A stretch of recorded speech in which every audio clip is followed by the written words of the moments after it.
Hello friends, आज हम बात करेंगे रशिया और यूक्रेन के बीच में जो लड़ाई हो रही है, इसके पीछे वजह क्या है और ये कहाँ तक जाएगा और फिलहाल की सिचुएशन क्या है। देखिए फ्रेंड्स, ये सिचुएशन अभी जो है ये वर्ल्ड वार तो नहीं है पहली बात, और ये हो सकता है कि नहीं ये तो आगे जाकर पता चलेगा, लेकिन अभी तक तो ये नहीं है। और इसको आप समझने के लिए आपको 2014 से आपको समझना बहुत ज़रूरी है कि जो ये लड़ाई है क्यों हुआ, कब से शुरू हुआ, ये जो कोल्ड वार बोलते हैं ना इसको, तो ये आपको ये जानना बहुत ज़रूरी है। और देखिए फ्रेंड्स, जब 2014 से पहले रशिया की जो पॉलिटिशियन होते हैं, जो लोग होते हैं, वो सारे के सारे यूक्रेन की जहाँ भी कुछ होता था उसको कंट्रोल करते थे।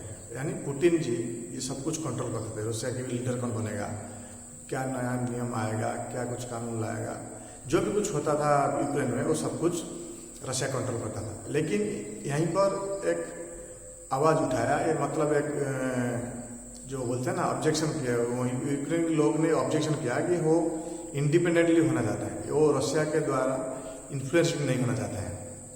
तो तभी से ये जो वहीं का जो सरकार था यूक्रेन का वो गिर गया 2014 में। उसके बाद जो प्रेसिडेंट बनने आया यूक्रेन में, उनको तो ये बात साफ थी कि अगर ये रशिया के बारे में ज़्यादा बात करेंगे या फिर रशिया का साथ देंगे ज़्यादा, तो यहाँ पर पॉलिटिकली लीडर बनना संभव नहीं है। तो इसीलिए उन्होंने सिर्फ यूक्रेन के बारे में सोचकर यूक्रेन को एक इंडिपेंडेंट की कंट्री की तरह लेकर वो रशिया से दूर होने की कोशिश लगातार कर रहे हैं।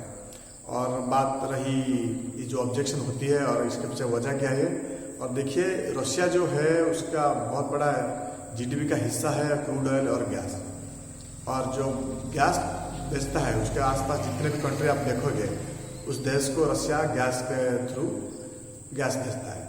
तो जो गैस की पाइपलाइन है वो रशिया के जो भेजता है, फ्रांस, पोलैंड, जितने भी आसपास देखोगे, जर्मनी कंट्री, जितने भी आसपास कंट्री है उसका, इसको जो पाइपलाइन भेजता है तो यूक्रेन के बीच में वो पाइपलाइन सब जाता है। 2014 से पहले इसके लिए रशिया को कोई भी पैसा देना नहीं पड़ता था यूक्रेन को, लेकिन ये जब सब कुछ हुआ 2014 में, उसको $7 बिलियन पे करना पड़ा यूक्रेन को। यहाँ तक भी ठीक था, रशिया यहाँ तक भी ठीक था कि हाँ चलो मैं देता हूँ। और 2018 और 19 के आसपास इसका वैल्यू है, जो रेंट का पाइपलाइन जो गया है ना जो सारे देशों में, उसका टैक्स यूक्रेन ने कर दिया 22 बिलियन।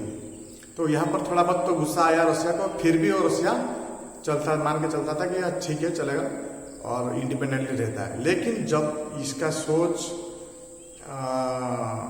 आया अमेरिका की तरफ, या उनकी जो कमजोरी आई उनकी जो सोच में लगी कि हाँ मैं अमेरिका के साथ मिलूंगा और नाटो के साथ मिलूंगा, इसी सोच के साथ क्या हुआ कि ये जो रशिया है वो उसको पसंद नहीं आया। जब से ये सोच रखा है यूक्रेन कि मैं नाटो के साथ मिलूंगा, तभी से रूसिया की जो प्रेसिडेंट है पुतिन, उनको ये सब कुछ पसंद नहीं आया। और तभी से ये जो शुरुआत है वर्ल्ड की, जो क्रूड ऑयल की जो कोल्ड वार बोलते हैं ना, उसकी वार तभी से शुरू हो गया था। और ऐसा होना भी आम बात है, क्योंकि जो रूसिया है ये चाहता है कि उसकी जो आर्मी है, उसकी जो बॉर्डर है, उसके आसपास यूएस का आर्मी ना आए। और जो यूक्रेन और रशिया के बीच में बहुत लंबी बॉर्डर है, 2000 किलोमीटर से भी ज़्यादा, 2500 लगभग 2500 किलोमीटर होगा। तो ये तो नहीं चाहता है, क्योंकि जब यूक्रेन नाटो में मिल जाएगा तो जो नाटो का आर्मी है वो आके यूक्रेन में रहेगा। तो रशिया ये चाहता है, साफ कर दिया है, ये बात भी साफ बार बार कहता है और दावा भी किया है कि मैं नहीं चाहता हूँ कि मेरा बॉर्डर के पास यूएस का आर्मी आके रहे। तो ये तो पहली बात थी। लेकिन और एक भी यहाँ पर बात भी निकल कर आती है कि जब रशिया और यूरोप की कंट्री के जितने भी छोटे छोटे देश है, उनके बीच में एक रिश्ता की माहौल जो है वो बहुत अच्छी है, और उसको बिगाड़ने के लिए भी जो बाइडेन ने और ये सब प्लानिंग किया था कि यहाँ पर मैं कुछ डिस्टर्ब करता हूँ मार्केट को, या फिर मैं यहाँ की जिनकी जो रिलेशन है इसको कैसे खराब करूँ। यहाँ पर भी एक बात निकल कर आती है। और आपको एक बात बताना चाहता हूँ, और जो जितने भी आप देखोगे ताकतवर देश होते हैं उनका वो बड़ा हिस्सा ये भी होता है कि वो जो इक्विपमेंट है, वार इक्विपमेंट जितने भी होते हैं, चाहे टैंक हो गया, मिसाइल हो गया, जितने भी फाइटर प्लेन होती हैं, वो सब बेचकर वो बड़े मुनाफा कमाते हैं, बहुत ज़्यादा मुनाफा कमाते हैं। उनका जीडीपी का एक बहुत बड़ा हिस्सा भी होता है। अब जितने भी देश देखोगे, रशिया चाहे हो, इजराइल हो, अमेरिका हो, वो बहुत बड़ा इक्विपमेंट बेचकर, जो वार इक्विपमेंट बेचकर वो मुनाफा पैसा कमाते हैं। लेकिन ये जब ऐसी देश में होगा, सब कुछ सुधर जाएगा, धीरे सब कुछ अच्छा होगा, तभी तो ये सब बेच नहीं पाएंगे। तो यूएस का भी यह मकसद था कि मैं यूक्रेन को बहुत कुछ बेचूं जो रशिया बेचता है, लेकिन ये धीरे धीरे करके जो यूएस है वो उसका इक्विपमेंट पूरी दुनिया पर बहुत ज़्यादा बेचने की कोशिश करता है, समझ रहे हो। तो आपको ये भी जानना जरूरी है कि जो ये भी जो एक सोच है अमेरिका का, ये कहीं ना कहीं गलत है। और आज जो हालत है यूक्रेन का, उसका कहीं जिम्मेदार अमेरिका ही है। अब जब देखोगे नाटो जो होता है, नाटो 80% इन्फ्लुएंस्ड बाय अमेरिका, ये सबको पता है। और नाटो का जो अहमियत होती है वो उसको सिर्फ जो बनाया था, आपको जब अगर उसको अंदर जाके देखोगे तो यूएसएसआर को रोकने के लिए या फिर उसको कंट्रोल करने के लिए, उसको चारों तरफ घेरने के लिए तो ये बनाया गया था। तो यही तो उसका मकसद था। और बात रही वार की, तो यहाँ पर आपको ये तो जानना बहुत जरूरी है कि जो ईस्ट यूक्रेन है वो रशिया के सपोर्ट करते हैं, और जो वेस्ट वाला है वो प्योर माने वो प्योर ही यूक्रेन के लोग हैं और वो यूक्रेन को ही सपोर्ट करते हैं।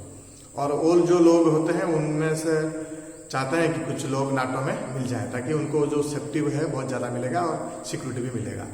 तो जो लोहान्स और डोनास्क और उड़ीसा और कीवी, ये जितने भी शहर है यूक्रेन का, वो तो रशिया शायद कब्जे में ले लेगा, लेकिन जो वेस्ट पार्ट है यूक्रेन का वो शायद लेने में बहुत तकलीफ होगा। और इस जो लड़ाई में है वो दोनों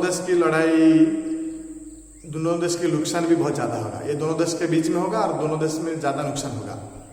और यहाँ पर जो इमेज है रशिया का, वो कहीं ना कहीं बहुत बुरा होने वाला है। और हालत इतना बुरा हो भी नहीं सकता शायद, लेकिन उसका जो असर है वार के बाद वो आपको दिखाएगा, क्योंकि जो सारे देश है उस पर रेस्ट्रिक्शन लगा रहे हैं, चाहे एयर स्पेस में हो, फाइनेंशियली हो, जितने भी देखोगे आप, ये सब कुछ आपको पता चल जाएगा।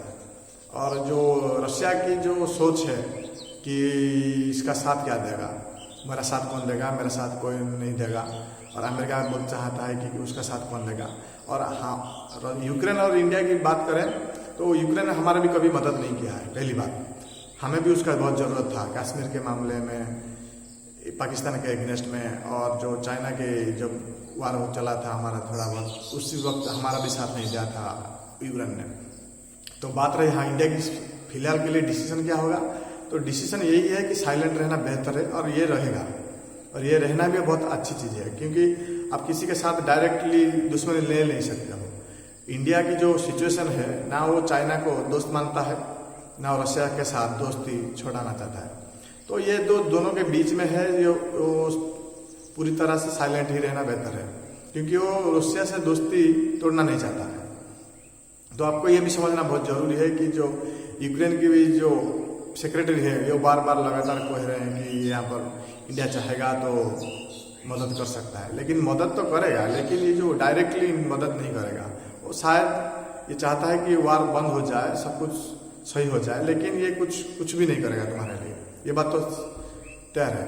और बात रही और जो अलग देश हैं आसपास, जर्मनी, फ्रांस, ब्रिटेन, ये तो जो है ये डायरेक्टली तो मदद नहीं करेंगे आर्मी भेजकर, लेकिन ये इनडायरेक्टली मदद करेंगे यूक्रेन की, ये बात तो साफ है। अमेरिका हो, ब्रिटेन हो, फ्रांस हो, ये इक्विपमेंट भेजेंगे, वार इक्विपमेंट इनडायरेक्टली भेजेंगे, यूक्रेन में भेजेंगे, और ये लड़ाई जारी रहेगी। लेकिन ये डायरेक्ट कोई नहीं आएगा सामने रशिया की। और रशिया की ये जो सोच है उसका सेफ्टी के लेकर, ये कभी कभी लगता है कि गुंडाराज भी करता है। हर 5-7 साल बाद ये किसी एक छोटे देश को अपने चपेट में ले लेता है। ऐसा चाइना भी वहाँ पर कर रहा है, और अगला जो टारगेट है यूक्रेन के बाद वो शायद ताइवान भी हो सकता है। आप पर उस पर भी थोड़ा नज़र रखिए। और चाइना जो है ये खुलेआम रशिया का साथ देगा। समझ रहे हो। तो रशिया भी जो है वो भी चाइना के साथ देगा, तो इंडिया की जो पोजीशन है वो साइलेंट रहेगा। हाँ, और एक बात यहाँ पर कुछ लोगों की, इंडिया पर इसका असर क्या होगा। देखिए, जो जब बात होती है क्रूड ऑयल की, तो आप ये समझ लीजिए कि अगर क्रूड ऑयल बढ़ता है उसका प्राइस, तो जितने भी आप देखोगे प्रोडक्ट सबका प्राइस बढ़ जाएगा, सबका। क्योंकि क्रूड ऑयल ऐसी चीज होती है कि ट्रांसपोर्टिंग डिपेंडेंट होती है, और ट्रांसपोर्ट में बढ़ोतरी होगी तो सब चीज़ों की रेट बढ़ जाएगी। तो आपको ये समझना जरूरी है। बात रही फाइनेंशियल की, जो क्या किस कंपनी पर असर पड़ेगा, देखिए जिस कंपनी का प्रोडक्ट वहाँ पर बेचा जाता था बहुत ज़्यादा, जैसे कि मदर एंड सन, सुमी, टाटा मोटर्स, इसी कंपनी के ऊपर थोड़ा बहुत असर पड़ेगी। और जिस कंपनी सबसे ज़्यादा माल यहाँ पर खरीद कर यहाँ पर मैन्युफैक्चरिंग करता था, जैसे कि आदानी विलमार, तो उसी कंपनी के ऊपर बहुत ज़्यादा असर पड़ेगी। और भी जितने कंपनी थोड़े बहुत हैं जो इनकी सर्विस वहाँ पर बहुत ज़्यादा है, टीसीएस हो गया, विप्रो हो गया, उन कंपनी पर थोड़ा असर पड़ेगी। और ये आपको ये अपॉर्चुनिटी की तरह की देखना चाहिए। जितने भी आप रिटेल इन्वेस्टर हैं और ब्रांडेड कंपनी में आप एंटर कीजिए, आप 50% अमाउंट से भी काम कर सकते हो। तो आपको बहुत ज़्यादा डरने की ज़रूरत नहीं है। और ये जब तक इसका पूरा क्लैरिटी नहीं आया है, तो आप छोटे छोटे स्टॉक से दूर रहिए। और जिस स्टॉक का डायरेक्ट डिपेंड है, फुल्ली डिपेंडेंट था यूक्रेन या फिर रशिया पर, आप उस कंपनी से भी थोड़ा बचिए, समझ रहे हो। तो आप धीरे नज़र रखिए इस पर, क्या हो रहा है क्या नहीं। आज के लिए इतना ही। आशा करता हूँ आपको ये वीडियो इन्फॉर्मेटिव लगा होगा, और चैनल में नए हो तो सब्सक्राइब कीजिए। थैंक यू दोस्तों।